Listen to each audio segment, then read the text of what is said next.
Hora do Enem especial de entrevistas no ar, trazendo o melhor da temporada 2018. Hoje é dia de filosofia e sociologia. Para começar, um papo sobre a Olimpíada Internacional de Filosofia. E quem explica é o professor Gustavo Coelho. Em seguida, o assunto é Sociologia da Literatura. Quem fala sobre o assunto é o professor Mário Augusto Medeiros. E aí, bora lá? Roda a vinheta!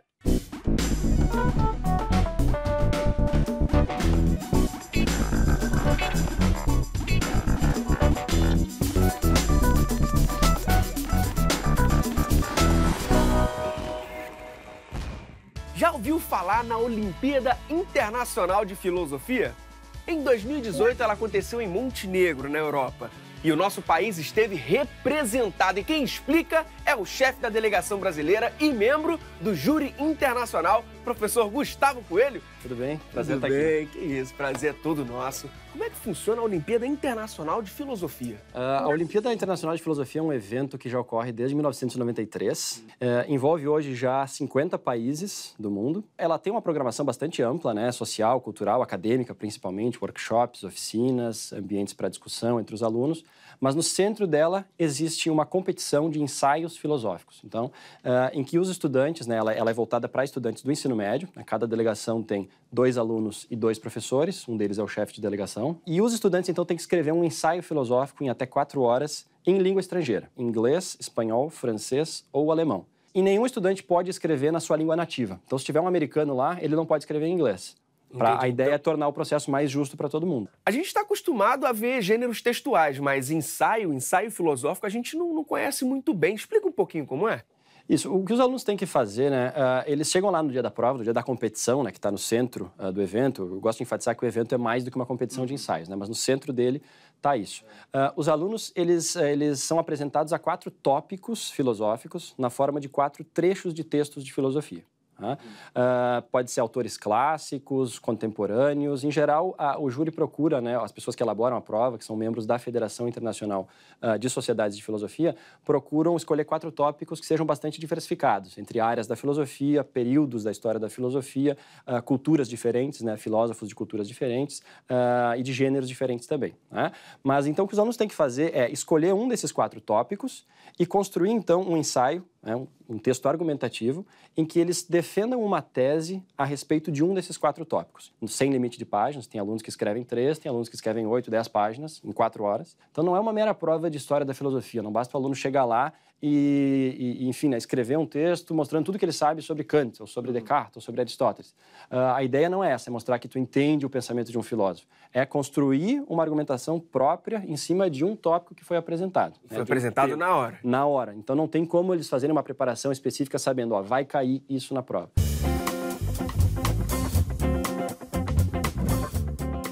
E o Brasil, quando entrou nessa competição? O Brasil começou a participar só no ano passado, tá? Surgiu um convite de um professor suíço que fazia parte do Comitê Internacional da Olimpíada, entrou em contato com uma professora, a professora Gisele Seco, lá da Universidade Federal do Rio Grande do Sul, que conhecia o meu trabalho, então, e divulgou a Olimpíada para mim. Disse, Gustavo, terias interesse em participar? Tu tens estudantes que tu acha que estão qualificados a participar e tal? Eu disse, tenho ótimos alunos, estou conseguindo fazer um trabalho legal com eles.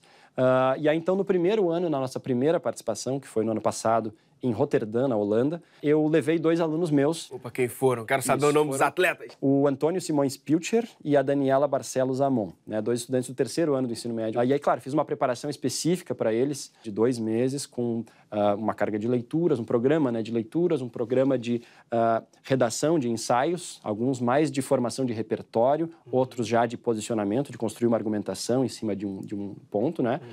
E com aulas extras também, que eu dava para eles à tarde, focando então na Olimpíada, né?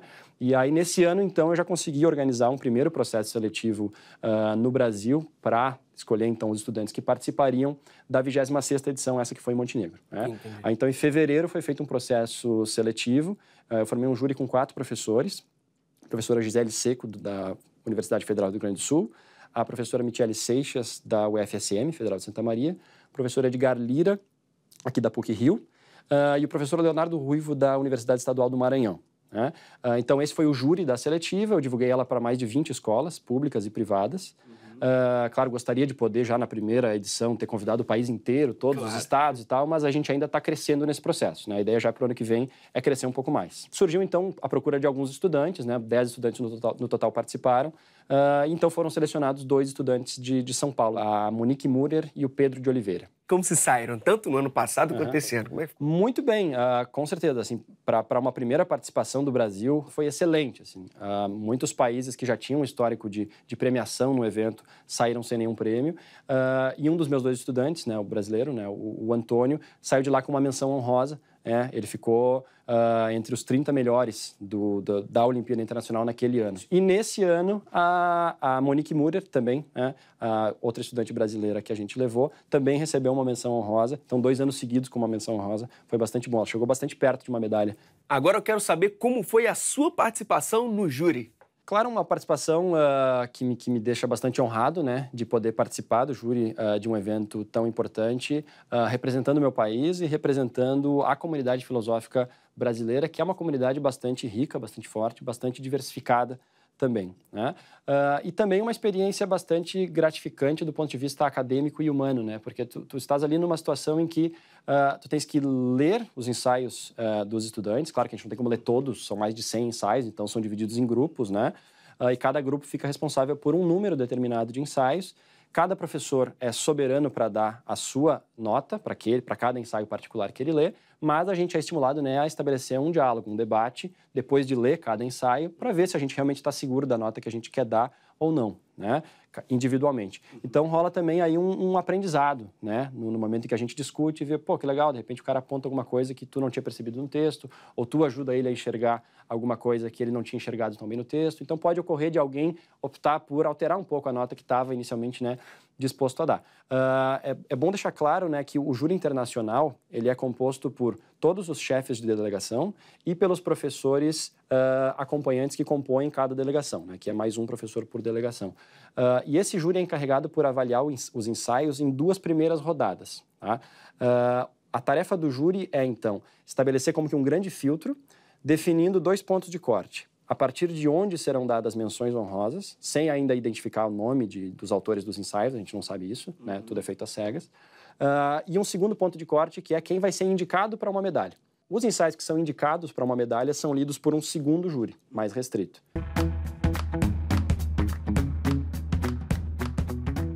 Agora eu quero saber de você, Gustavo. O que te fez apaixonar pela filosofia e por que você decidiu ser professor?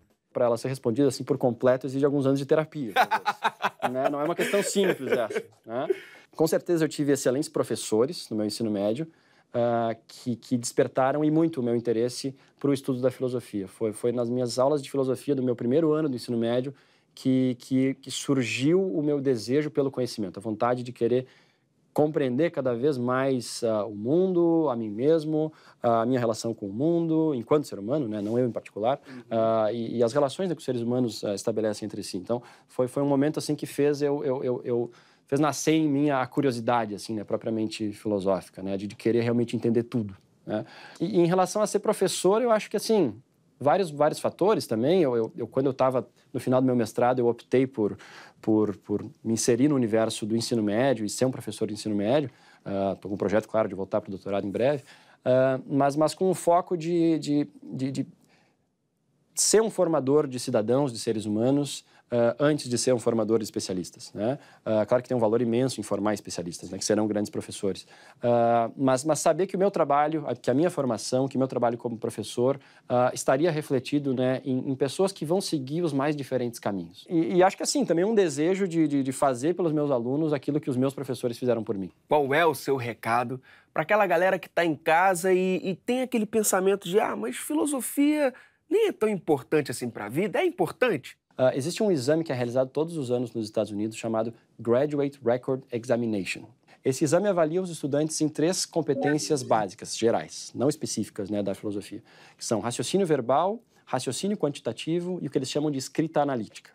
E nesse exame, repetidamente, em todos os anos, os estudantes de filosofia ficam em primeiro lugar, tanto na prova de raciocínio verbal, quanto na prova de escrita analítica. E na prova de raciocínio quantitativo, eles ainda ficam em primeiro lugar das áreas de humanidades. Né? Então, assim, isso é um forte indicador de que a filosofia ajuda a desenvolver, em alto grau, competências que são fundamentais, que são do interesse de todos, não só para quem quer ser filósofo. Então, a filosofia, a presença dela, ela também se justifica porque é numa aula de filosofia que o estudante vai encontrar o espaço realmente adequado para pensar de forma consistente, clara, precisa, sobre uma série de questões que ele já está se colocando. E para quem quer saber um pouco mais sobre a Olimpíada Internacional de Filosofia, busca onde? Tem o site permanente da Olimpíada Internacional, que tem arquivos, então, de várias edições. Aqui no Brasil, a gente está, então, começando a ampliar esse processo, né, e ainda buscando o apoio institucional necessário para realmente criar um processo seletivo amplo que alcance todas as regiões do país e que possa atender a todos os estudantes que estejam interessados em participar disso, né? Algumas universidades já estão começando a estabelecer algumas parcerias, a gente está iniciando um processo de diálogo. A Universidade Federal de Santa Maria, lá no Rio Grande do Sul, é uma delas, que tem um ótimo departamento com professores muito qualificados pensando o ensino de filosofia. E podem escrever também para um e-mail, se tiverem interesse já e quiserem, gostaria de participar, como eu faço, que é seletiva.ipo.brasil, com S, @gmail.com. E aí eu vou responder, claro, assim que possível e divulgar pelos meios necessários aí, né, quando a gente estiver avançando aí nesse projeto de divulgar a seletiva para o ano que vem. Professor, muitíssimo obrigado mesmo pelo bate-papo. Foi meu, muito grande mesmo. Sociologia da literatura, já ouviu falar? O nosso convidado é um craque no assunto. Ele já estudou obras como os livros Quarto de Despejo, de Carolina Maria de Jesus, e Cidade de Deus, de Paulo Lins. Mário Medeiros, por gentileza. Tudo bom, né? E aí, tudo bem? Você tá... Seja bem-vindo, prazer imenso ter você aqui, viu? É uma honra. Para começar, quero saber o que é a sociologia da literatura. É uma parte da sociologia que os pesquisadores se interessam em entender como que obras literárias, como que escritores, em que condições eles se tornam possíveis nas sociedades. No nosso caso, quer dizer, a pergunta é como que, dada a história que a gente possui, a história brasileira, determinados escritores se tornam possíveis. Como é que ele publica? Onde ele publica? Com quem ele se relaciona? Quais foram as suas ideias para publicar um conto, um romance, um poema? Quais as polêmicas em que ele se envolveu? Como que a sua obra passou a circular? Quer dizer, quem leu? Por que leu? De que maneira foi consumido? Fez sucesso? Não fez sucesso? Quais são as condições para se fazer sucesso ou não? Falando assim, parece um grande bicho de 7 cabeças, mas um conjunto de perguntas para tentar entender como que um escritor, que antes de tudo é um cidadão, qual a razão dele fazer o que faz, dele ser lido de determinada maneira pelo que ele faz e a sua obra circular por determinados espaços ou não. Para nós, sociólogos, historiadores da literatura, há uma pergunta um pouco diferente da do crítico. Não importa tanto assim a questão da qualidade da obra literária ou esse reino surdo das palavras, como fala o poeta. Importa para a gente o que permite que eu, você e outras pessoas nos interessemos ou não. Isso tem uma série de condições sociais, tanto da vida do escritor, quanto das condições que ele produziu a sua obra e as condições em que ela foi publicada e recebida, que são perguntas que um historiador e um sociólogo costumam se fazer. Agora, professor, de que forma essa análise sociológica da literatura pode ajudar o estudante que está se preparando para o Enem? É muito difícil responder por que alguém escreve. Né? Você escreve por uma necessidade sua, você escreve porque, sei lá... É muito pessoal, né? É muito pessoal, porque vamos deixar no nível de uma necessidade humana. Você escreve porque é algo semelhante, às vezes, a respirar, a tomar água, a comer e a observar o sol. É uma necessidade sua. Porém, algumas vezes essa necessidade é facilitada ou não. Num país como o nosso, determinadas pessoas que têm trajetórias que são dificultadas pela história, negros, indígenas, mulheres, pobres, homossexuais, etc., historicamente tiveram as condições para que essa necessidade que é humana, que todo mundo possui, de repente, de narrar alguma coisa, de ter a capacidade de contar uma história para os seus filhos antes de dormir, de redigir isso e, por vezes, ter a necessidade de escrever um romance, um conto, uma prosa e levar isso para uma editora para ser consumido, para ser lido, para ter o máximo de pessoas lendo, em função da nossa história social, muitas vezes algumas trajetórias são dificultadas, né? Ou são facilitadas. Então, para retomar a sua pergunta, no ensino médio, para além de analisar, fazer a análise do texto, que é extremamente importante, entender o texto por dentro, entender o que o autor tentou ou quis dizer por dentro, também é importante perguntar quem ele é, de onde ele veio, com quem ele se relacionava, como que a sua obra foi publicada, se ele de alguma forma está tentando explícita ou implicitamente dialogar com o momento histórico e econômico que ele vive, etc.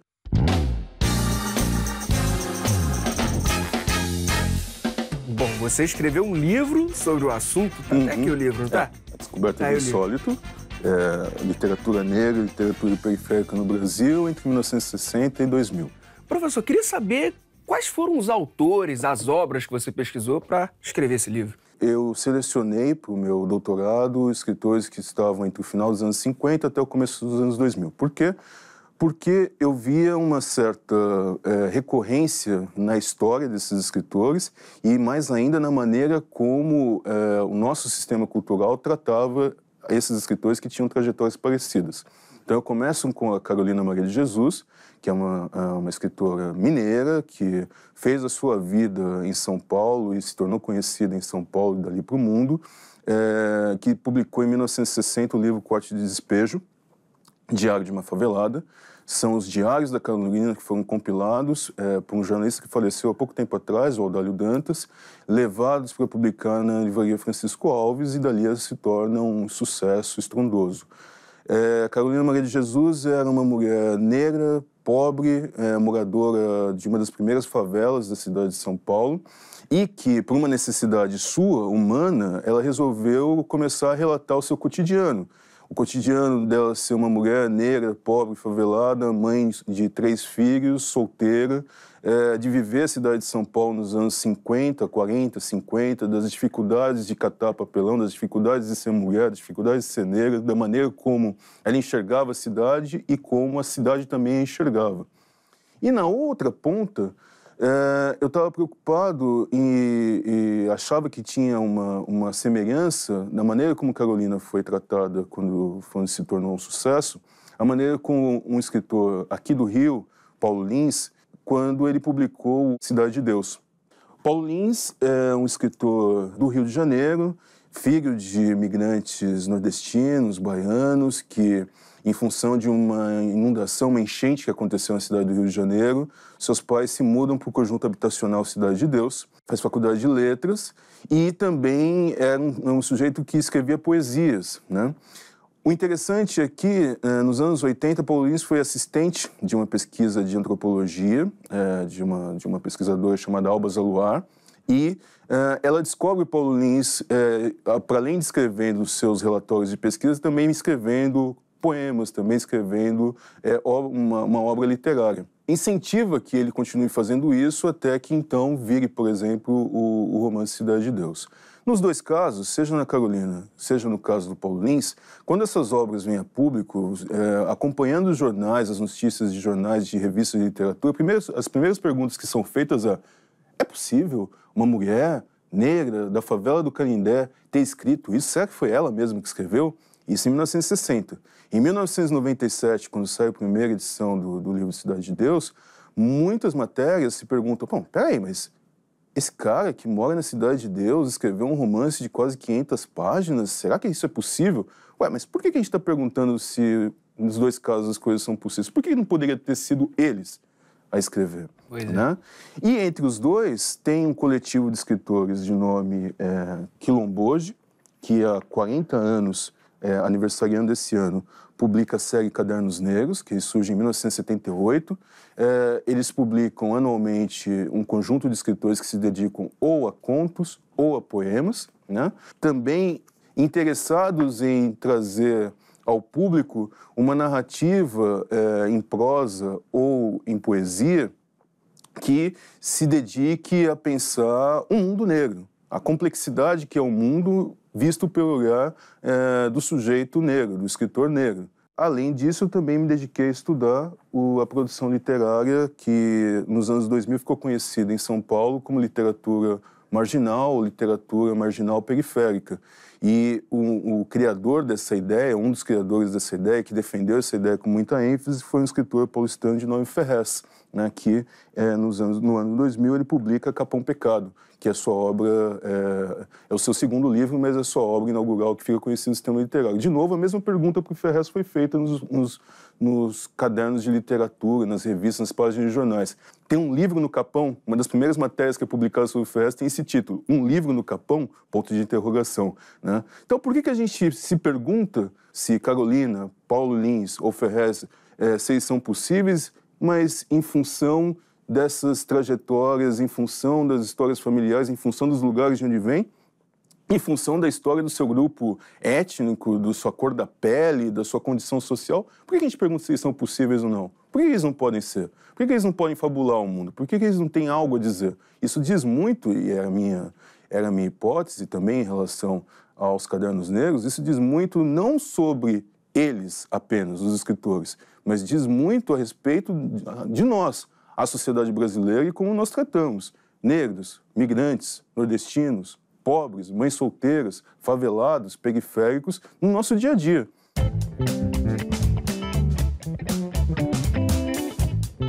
E para além do seu livro, professor, além da sua pesquisa, que outros autores a gente tem que conhecer? Uma escritora que surgiu nos Cadernos Negros, Conceição Evaristo, que está se candidatando à Academia Brasileira de Letras, podendo ser a primeira mulher negra a ter um assento na Academia Brasileira de Letras. É uma escritora importantíssima, tem 2 livros, pelo menos, que são fáceis de encontrar e que merecem ser muito lidos e debatidos. Becos da Memória, Ponciá Vicêncio. Acabou de ser publicado um outro escritor aqui também do Rio de Janeiro, Giovanni Martins, que esteve aqui no programa. Ele é parceirão nosso, esteve aqui, pesquisa lá, vai lá no nosso canal que tem a nossa conversa com o Giovanni. Quer dizer, o Giovanni estreou agora, Giovanni Martins com Sol na Cabeça, falando sobre o Morro do Vidigal, com uma prosa muito peculiar que tem sido discutida nos cadernos de cultura, merece ser discutida em sala de aula. Eles são escritores vivos, escritores que você consegue ver entrevista, de repente se cruzar na rua, bate um papo, gente super bacana. E a gente não pode esquecer de um autor negro super importante no nosso Brasil, que foi Machado de Assis. Né? Sem dúvida. Machado de Assis, primeiro presidente da Academia Brasileira de Letras, membro fundador da Academia Brasileira de Letras, um dos escritores brasileiros mais conhecidos internacionalmente, né? Autor de Memórias Póstumas de Brás Cubas, Dom Casmurro, né? Nascido no morro, mestiço, mulato, pobre, né, com uma série de questões que poderiam ter inviabilizado o seu caminho no mundo social e literário, e que dessa trajetória inicial se torna esse escritor carro-chefe, digamos assim. Gigante da nossa literatura, complexo para estudar, né, mestre da ironia, mestre da forma literária, do romance, do conto, mestre da ironia pela forma para tratar da escravidão no Brasil, para tratar da discriminação, para tratar das desigualdades, da corrupção. Então, esse tipo de coisa, analisar a forma literária, analisar a maneira como o escritor, de alguma forma, tentou narrar o mundo. Por que Machado faz tanto uso da ironia? Por que ele cria um narrador que é um defunto em Brás Cubas? Por que ele tem tanta preocupação em descrever os tipos sociais, os tipos da classe alta no Rio de Janeiro de maneira tão, às vezes, ácida? E com quem que Machado se relacionava? Como é que ele sai do morro e se torna presidente da Academia Brasileira de Letras? Que não é uma trajetória comum, natural. Esse tipo de pergunta que pode ser feita em sala de aula, que é feita na faculdade, que é feita pelos pesquisadores, enfim, é disso que trata a sociologia e a história social da literatura. Agora, quem quer saber mais sobre sua pesquisa, sobre seu livro, busca onde? O livro, infelizmente, está esgotado, mas a gente está tentando publicar de novo. Mas a tese que deu origem ao livro, ela é super fácil de encontrar, ela está na biblioteca digital da Unicamp, a Universidade Estadual de Campinas, que é onde eu fiz meu doutorado, né? Então, entrando em acervos.unicamp.br, colocando o meu nome, Mário Augusto Medeiros da Silva, meu nome completo, chega direto na tese, dá para baixar, é rápido, ou o título A Descoberta do Insólito também é fácil de encontrar. E, enfim, se jogar meu nome, acho que se jogar meu nome no Google, não quero ser tão pretencioso assim, dá para achar algumas coisas aqui e acolá que eu escrevo sobre isso. Muitíssimo obrigado. mesmo. Muito Obrigado bom você, ter obrigado aqui, pelo é uma convite. honra. A honra é toda minha. É isso, galera. Escrever é deixar a sua marca no mundo. Então, larga de vergonha e mão na massa. Nosso canal tá aí pra te incentivar. youtube.com/TV Escola. E até a próxima. Moleque. Isso é tradição.